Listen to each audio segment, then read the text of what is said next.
오늘 우리 부활절입니다.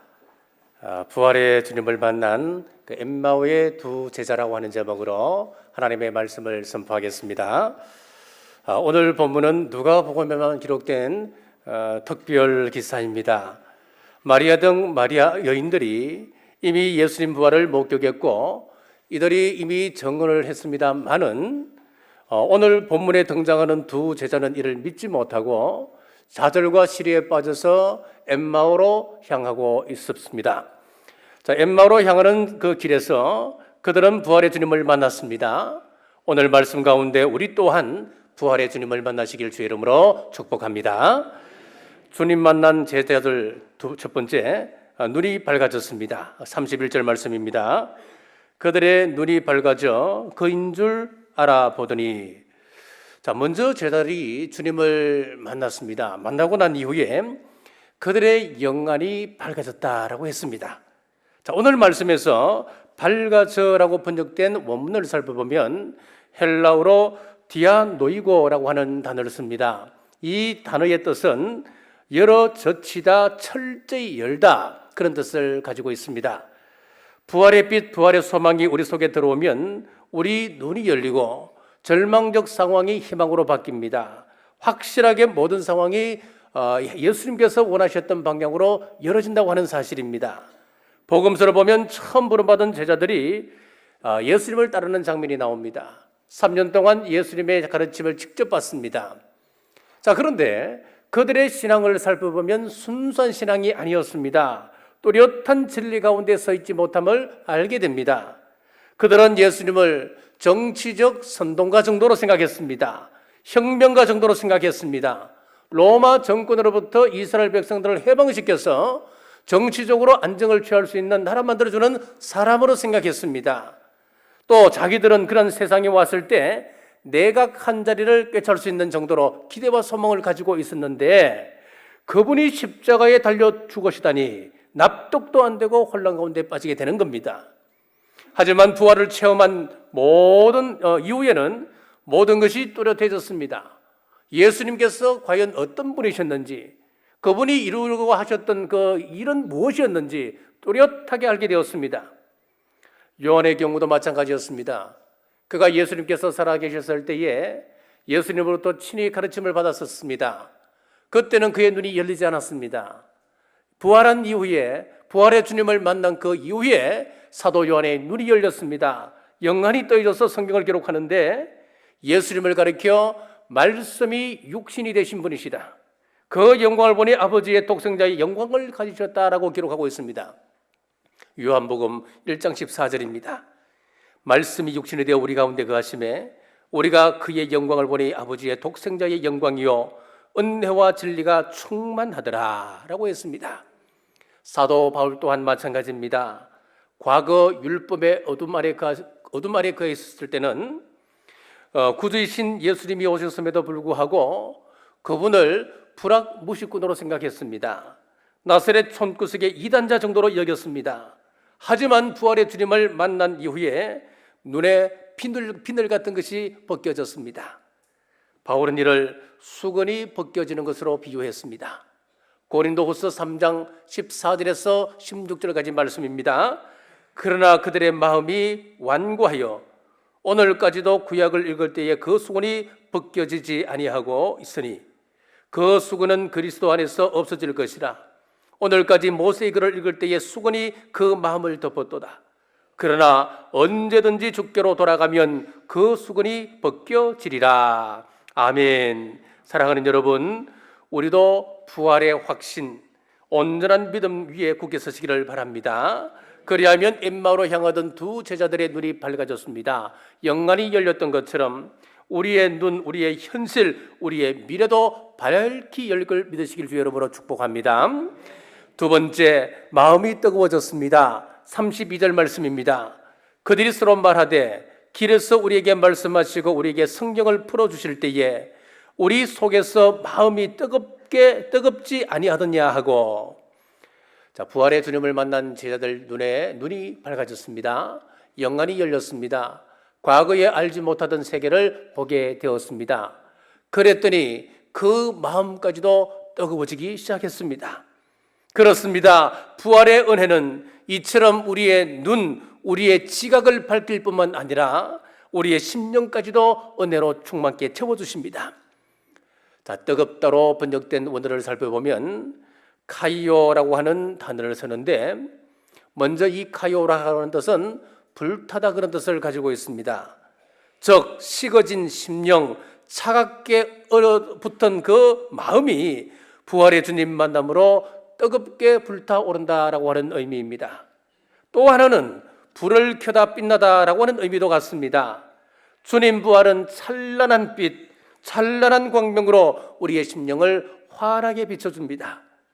이렇게 부활의 주님을 만나면 우리의 냉랭했던 가슴이 뜨거워지고 어두웠던 우리의 마음이 밝아진다고 하는 것입니다. 이것이 바로 은혜입니다. 오늘 우리도 심령이 어두워지거나 불확실해지는 상황을 만나게 될 때 다른 무엇보다도 부활을 묵상하는 여러분 되시길 주님의 이름으로 축복합니다. 오늘 찬양대 찬양을 들으면서 제가 준비했던 이 말씀하고 너무나 맞는 거예요. 저도 마음이 울적해지고 어두워지고 사역이 힘들 때 제일 많이 불렀던 찬양이 무엇이냐면 바로 오늘 이 찬양이었습니다. 힘을 내어서 선포하던 찬양이 바로 오늘 찬양대가 함께 불렀던 찬양이었습니다. 참 많이도 불렀습니다. 살아계신 주 나의 참된 소망, 걱정 근심 전혀 없네. 그렇습니다. 다시 사신 주님만이 모든 절망, 모든 어두움, 모든 문제의 해결자이심을 믿으시길 주님의 이름으로 축복합니다. 세 번째, 예수님의 부활을 증거했습니다. 35절 말씀입니다. 두 사람 또 길에서 된 일과 예수께서 떡을 떼심으로 자기들에게 알려주신 것을 말하더라. 그 눈이 밝아지고 은혜 가운데 마음이 뜨거워진 그들은 예루살렘을 떠나 엠마오로 가던 그 길을 다시 되돌이켜서 예루살렘으로 올라갑니다. 올라가서 예수님을 증거하는 성인의 삶을 살게 되었습니다. 자, 여기서 말하더라라고 하는 원문의 뜻을 살펴보면은 단언하다, 또 선언하다, 상세히 말하다라고 하는 뜻을 가지고 있습니다. 자, 우리가 무언가 좋은 일을 만나고 또 자랑하고 싶은 일이 있을 때 어떻게 합니까? 대충 이야기하고 지나갑니까? 그렇지 않지요. 상세하게 이야기할 겁니다. 마찬가지로 우리 부활의 주님을 만났던 제자들도 그냥 지나가면서 한마디로 예수님 부활하셨습니다, 이 말이 아니었습니다. 그들이 체험했던 부활의 예수님을 상세하게 전하기 시작했습니다. 그분이 만나서 어떤 말씀을 하셨고 그분이 어떻게 떡을 떼어주셨는지, 그때 우리의 마음이 어떻게 움직임이 있었는지, 뜨거움이 있었는지 상세하게 예수님의 부활을 증거하기 시작했습니다. 자, 요한 교회 역사 가운데 가장 은혜로운 교회를 들으려고 한다면 두말할 나위 없이 초대교회일 것입니다. 그러면 어떻게 해서 초대교회가 그처럼 은혜로운 교회로 세워질 수 있었을까요? 그것은 주의 종 사자들이 예수님의 부활을 증거했기 때문에 그렇습니다. 초대교회 첫 설교인 사도행전 2장을 봐도 분명히 드러납니다. 사도행전 2장 23절에서 24절 말씀입니다. 그가 하나님께서 정하신 뜻과 미리 하신 대로 내준 바 되었거늘 너희가 법 없는 자들의 손을 빌려 못 박아 죽였나니 하나님께서 그를 사망의 고통에서 풀어 살리셨으니 이는 그가 사망에 매여 있을 수 없음이라. 사도행전 2장 27절입니다. 이는 내 영혼을 음부에 버리지 아니하시며 주의 거룩한 자로 수금을 당하지 않게 하실 것이미로다. 사도행전 2장 31절에서 32절입니다. 미리 본고로 그리스도의 부활을 말하되 그가 음부에 버림이 되지 않고 그의 육신이 썩음을 당하지 아니하시리라 하더니 이 예수를 하나님이 살리신지라 우리가 다 이래의 증인이로다. 자, 지금 말씀을 읽어드렸던 이 말씀은 전부 다 예수님의 부활을 선포하는 설교입니다. 이 위대한 복음으로 초대교회는 은혜가 충만한 교회로 세워질 수 있었습니다. 다음 주일은 바나바 전도 대행진입니다. 태신자 작정을 했었는데 그분들을 초청하는 주일이 다음 주일입니다. 누가복음 15장에 보면 한 드라크마를 잃어버린 여인의 이야기가 등장합니다. 이 이야기는 어떤 이야기냐 하면 부활을 체험했던 사람들이 어떤 삶을 살아야 하는지를 우리에게 보여주는 한 비유입니다. 누가복음 15장 8절 말씀입니다. 어떤 여자가 10드라크마가 있는데 하나를 잃으면 등불을 켜고 집을 설며 찾아내기까지 부지런히 찾지 아니하겠느냐. 하나님을 떠난 영혼들은 어둠 속에 꽁꽁 갇혀 있기 때문에 등불이 없으면 찾을 수가 없습니다. 빛이 없으면 찾을 수가 없습니다. 그래서 등불을 켜라라고 말씀하고 있습니다. 한 영혼 찾으려면 빛이 있어야 되는데 그 빛은 바로 우리 예수 그리스도이십니다. 부활하신 예수님입니다. 그 다음 그 빛을 받아 살아가는 저와 여러분이 또한 빛입니다.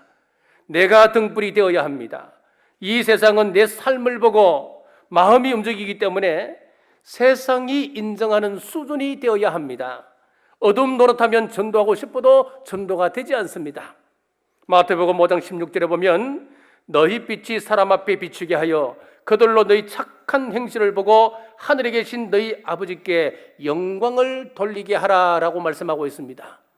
우리의 착한 행실을 보고 세상 사람들이 하나님 살아계신 것을 바라볼 수 있다라고 이야기하는 겁니다. 요셉의 삶을 보십시오.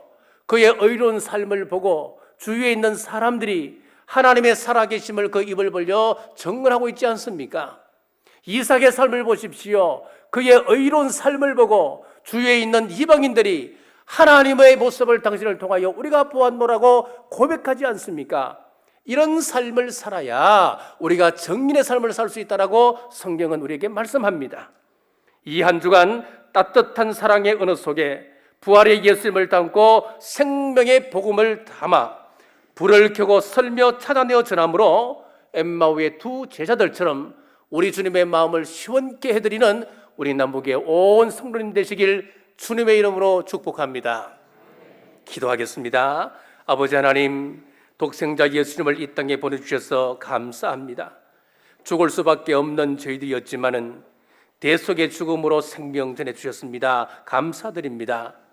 부활의 주님을 만나야 영안이 열려 새로운 세계를 볼 수 있습니다. 마음이 뜨거워질 수 있습니다. 그 은혜로 부활의 생명을 전하는 정인이 될 수 있습니다. 우리 삶 속에 부활의 주님 찾아오심으로 빛의 삶, 정인의 삶 살게 하여 주옵소서. 다시 오실 예수님 이름으로 간절히 기도드리옵나이다. 아멘.